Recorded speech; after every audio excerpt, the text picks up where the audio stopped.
અને એટલા માટે હું ધૂણતા હોય મને કાંઈ વાંધો નથી, પણ બીજા ધૂણે એની સામે મને કાંઈ વાંધો નથી, પણ આ સમાજને ઉપદેશ દેવા વાળો સમાજ જ્યારે હાંકરું મારતો હોય ત્યારે મને દુઃખ લાગે છે.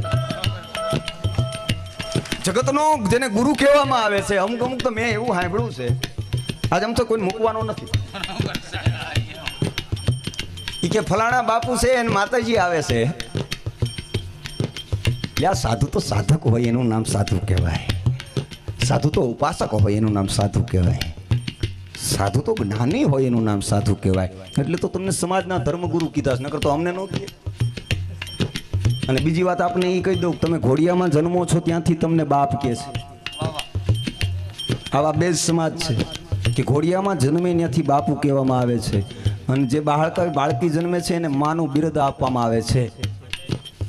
અમારે ત્યાં દીકરી જન્મે તો કોણ છે, તો કે દીકરી બા જન્મા છે, અને કાં તો કે બાપુ જન્મા છે.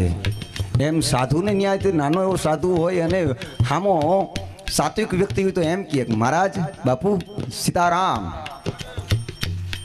પણ આ તો યુગ આખો એક પલટાતો જાય છે, એની સામે મને કાંઈ વાંધો નથી. કે પછી કદાચ બાવા કહે તેને ખબર જ નથી બાવાનો અર્થ શું થાય. કોઈક દિવસ કચ્છની માલિકો જાઓ અને કચ્છના જાડે જવાનું પૂછો તમને શું કહે છે, ત્યારે એ એમ કહે છે કે અમને બાવા કહે છે. રાજનો જેને ધણી કહેવાય ને એને બાવો કહેવામાં આવતો હતો ભલામણા. અને બીજી વાત, મને એ વાતનો પણ આનંદ છે કે અહીંયા આવ્યા પછી બી મને સમાચાર મળ્યા કે આ ભજનની પરંપરા જાળવવા માટે થઈ પરસુ બાપુ મંગળદાસ બાપુએ મને વાત કરેલી ખરખાણા કે મેપત બાપુ તમે ચિંતા ન કરશો, અમારી પાછળ 2 છોકરા તૈયાર થાય છે. અમારી પાછળ 2 છોકરા તૈયાર થાય છે કે કના મહારાજનો છોકરો છે, એ બાળક છે, એ ભજન ગાય છે, અને પરસુ બાપુનો દીકરો જ ને તબલા વગાડે છે, ન ભૂલતો હતો. અને પરસુ બાપુનો દીકરો એ પણ તબલા વગાડે છે. આ પરંપરાને જાળવજો ભલા માણસ. અને એક વખત આ 2 છોકરાઓને એક રાજપૂતના દીકરા તરીકે હું આપને કહું છું, જોરદાર તાલીઓથી વધાવો ભલા માણસ.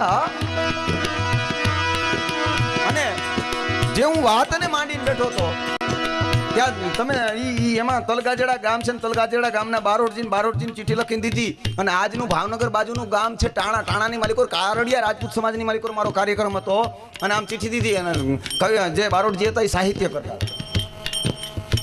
અને આ સ્ટેજ જેવું એ કઈ ભૂંડું નથી, તમારી જાણ ખાતર તમને કહી દઉં. ઘણા એમ કે મારો વારો ક્યારે એલા, વારા તો ગાવાના ન હોય, વારા છાઈસ ના હોય, વારા દૂધ ના હોય, કઈ ગાવાના વારા હોય. આમાં આવે એટલે ઝપટું જ બોલાવાની હોય.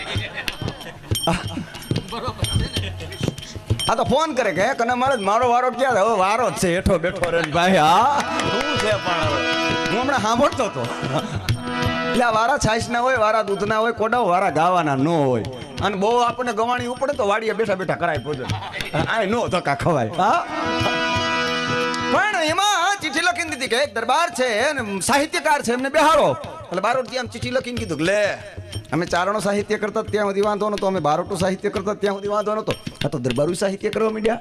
એ કે ખેડૂત દીકરો ખેતી કરે તો સારો લાગે, સાધુનો દીકરો ભજન કરે તો સારો લાગે, વાણિયાનો દીકરો વેપાર કરે તો સારો લાગે, અને દરબારનો દીકરો કે તલવાર બાંધે સારો લાગે. હું કોડાઓ અમારે કાંઈ 20 વર્ષની જ ભોગવવાની, અમારે કાયમ 20 વર્ષની જ ભોગવવાની. એટલે હવે તો પાછા વળો.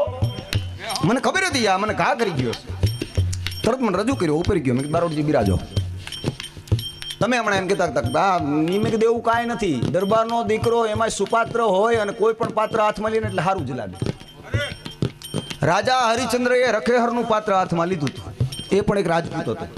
એક ભંગીનું પાત્ર હાથમાં લીધું હતું, અને જેથી પોતાની પત્ની, પોતાની સ્ત્રી, પોતાની અર્ધાંગના, પોતાના બાળકને બાળવા માટે થઈને મધ્યરાત્રિના સુમારે એમ કહેવાય કે શમશાનની માલિકો આવી જાય.